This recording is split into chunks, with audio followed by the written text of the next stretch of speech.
Good morning, everybody. It's Chris van der Kerk here at Blue Rhino Safaris. I said I was going to do something on elephants, but I'll move that out a little bit. I've got a few things that I want to share with you as we go along.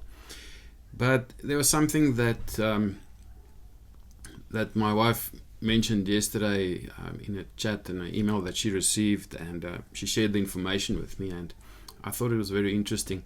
And it's something that falls more or less in line with what I normally would chat about when we are on a trip. So this animal that you see on the screen is called a sauropod. It's the biggest animal that lived, and it lived around 140 million years ago. It lived in the supercontinent of Pangaea at the time, and it became so big because the supercontinent created a lot of food for them, and therefore they were extremely big.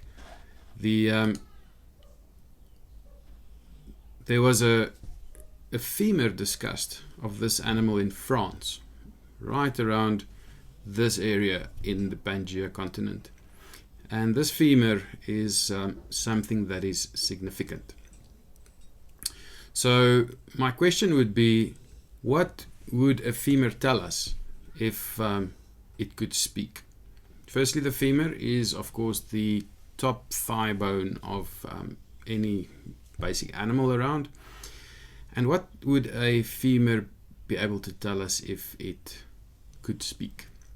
So if you find a femur with a break in it that is healed up, it means something.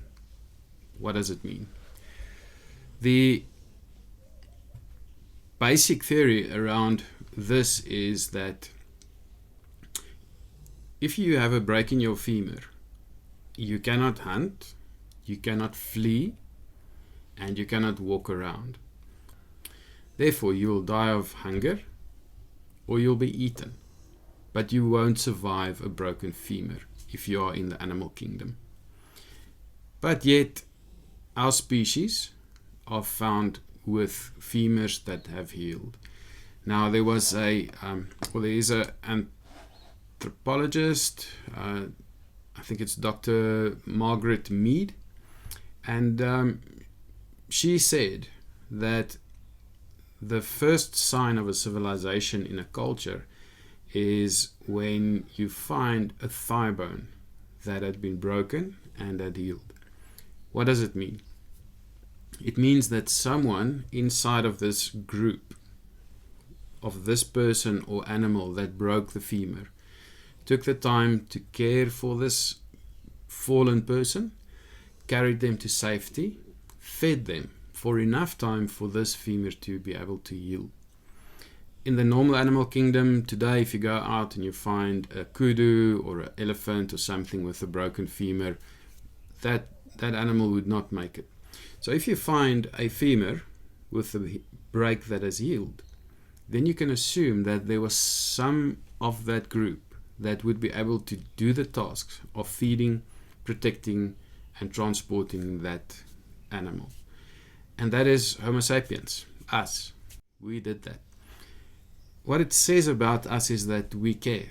We care about other people. We care about what's going on around us. We care about someone that struggles, someone that has fallen, someone that has broken a femur.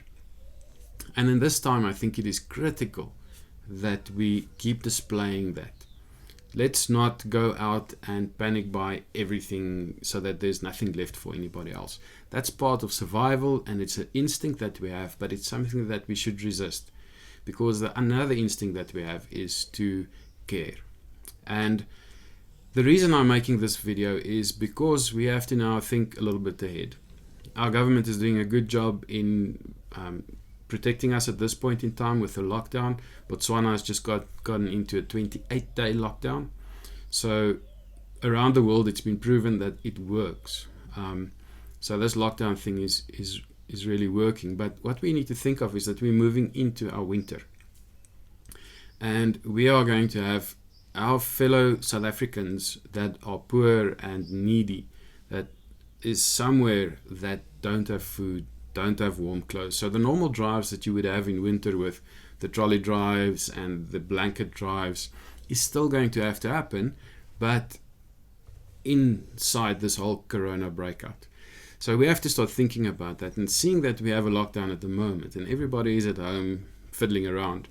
Why not at this point start going through your pantry and looking for all those foods that cannot perish, like your pastas and rices and beans, tinned food, those type of things that you know that has been sitting there for a while and you're probably not going to use them.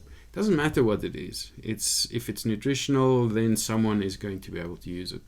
Start getting that stuff out, pack it in a box and leave it somewhere that you can quickly disperse of it when the lockdown goes.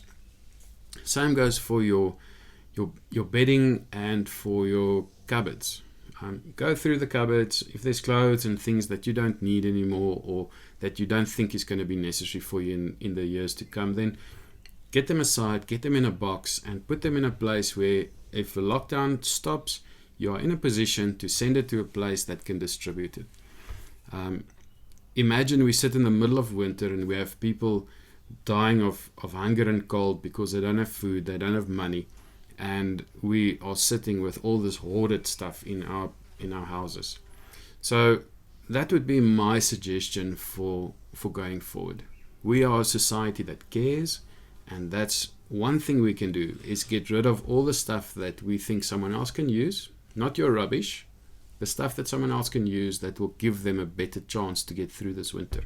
And that's it. I will do the elephant video shortly, but let's do that. Let's think of our predecessors that carried people around, made sure that their femurs could heal so that they could take care of themselves again. Otherwise, have a great day and good luck. Cheers.